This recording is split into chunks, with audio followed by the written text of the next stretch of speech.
I'm going to face this way so I can kind of do this action. I'm ready if I start crying, so. I met Nick 6 years ago before the pandemic. We were just two homeschoolers who met in the middle of the big city of Chicago, a shocking place for sheltered people like us. Yeah, the Lord has just been so kind in allowing me to be friends with Nick. Okay.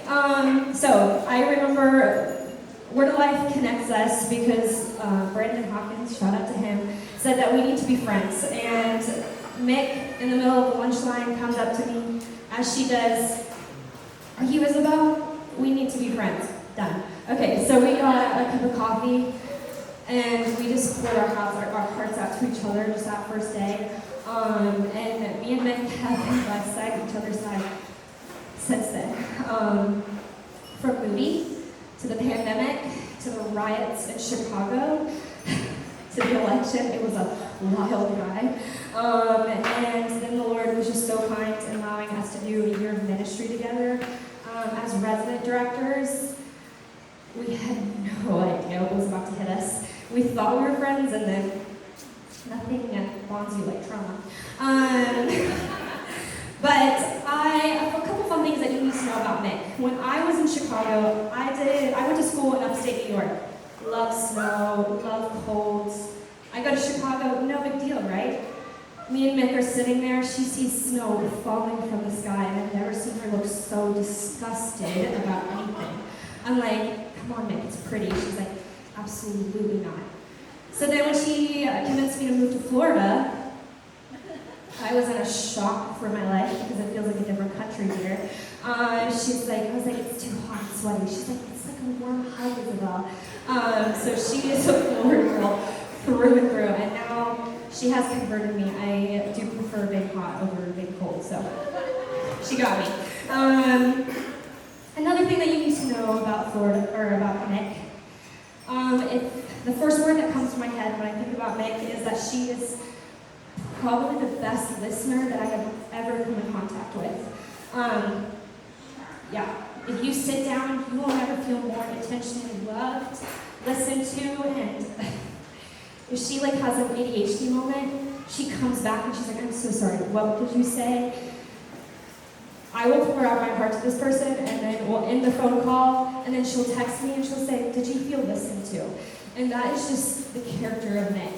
She cares about each person here so deeply. There's a reason why you're here, like she said. And you already know this. Many months of long distance, you have experienced her intentionality. Another thing that you need to know about Nick is that she is a fighter. And you might not believe that. She's the nicest, sweetest person you'll ever meet. She's a little scary. I have experienced this for the first time recently. Do not ever get into a car with her. Her road rage is a little scary. She has been traumatized by a few car accidents, so she drives with her hand already planted on the horn. And they're like twinkle fingers, la la la, but she's ready. I'm like, "Nick, calm down. You don't have to be so aggressive." She's like, "These drivers are the worst." So I'm like, "Okay, Nick, whatever." But she's a fighter in another way. When we got to serve together, sassy 18-year-olds can be a lot to handle, and Nick handled them with just as much sass. Which people don't believe me when I say that. They think that she couldn't hurt a fly. Watch out, she can. And lastly, I see her fighter come out when it is about those that she loves.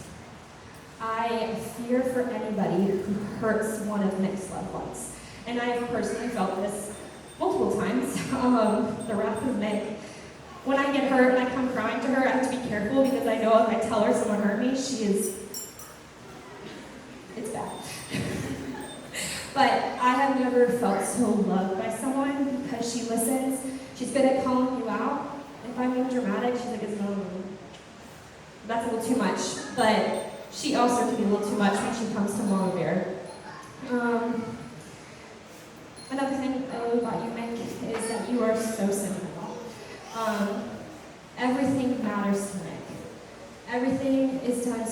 thoughtfully. If you look in this room, every detail is important. You're important, things on the table, all through our friendship, everything has been important. One of my favorite memories of Meg is she was showing me all these pictures on our wall. And she has a picture of her friend, Abby, with her salad. She's like, this is Abby with her salad. And she literally almost starts crying. And I'm like, Meg, it's just a salad, get over it. She's like, but this is her salad. But just the intentionality. And I know that all of us can say that we can see her intentionality and how she loves each one of us in this room. And Hunter, I know that you know that. That first year journal that she gave you, hours. It took hours, I'll tell you. I remember COVID summer camp. I get a phone call from Mick. It was a crazy summer, and she said, so also this boy said he wants to pursue me. And I said no, and I was like, okay, cool. Hangs up the phone next week. What else is happening? Chaos, COVID. So the same guy asked again, and I don't know, there was this hesitation, but I was like, I thought you already said no once, Nick, like, what's the deal? She gave him another shot, but Nick has put Hunter through the ringer. He asked, I don't know, was it in June?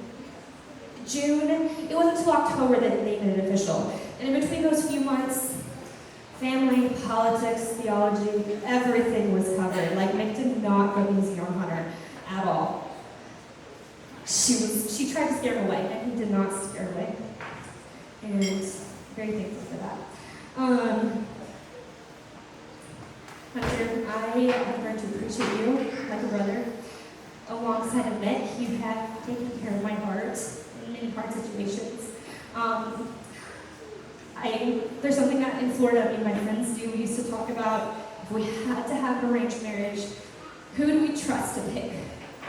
And Nick is obviously on my list. But Hunter, you have grown to be on my list. Not just because I trust you, but you balance Nick out perfectly. When she's doing her crazy mama bear like she could kill anybody, you're like, babe, stop. Like, it's not that big of a deal.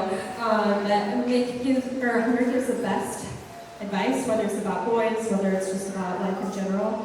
And together, their teamwork is just unmatched. And that's why I know this marriage is just going to be so fruitful for the Lord, because they're so different.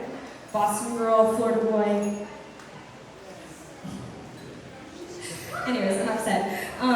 But I just love the way the Lord is just, in his humor and his sweetness, put y'all together, that you guys balance each other out perfectly. I know these last 5 years have not been easy. And I know that after year 1, you were sick of people asking you when you were going to get married. After year 4, I was sick for you. I was like, we're going to do it, just be quiet, everybody. But I want you to look back. And Nick, I know that when sometimes it's hard to see the Lord's hand, you can trace his faithfulness through the years. In these 5 years, I've seen all his faithfulness in your guys' relationship. Your job, where you are now, the people around you, it was not easy, and I know that. You guys did it, and I'm so proud of you. I just want to encourage you now that you're a husband and wife.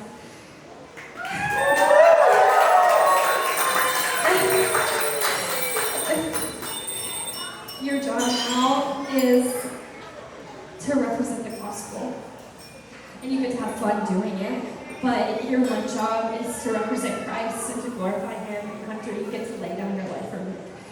And you get to submit to him as Christ is submitted to the Father.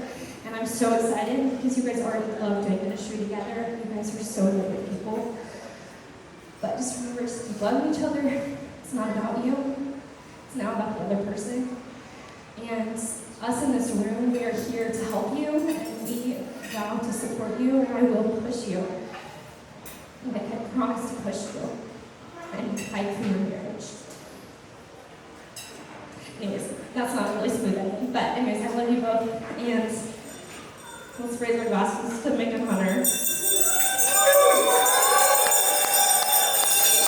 Next big round of applause for Isabel. Thank you so much.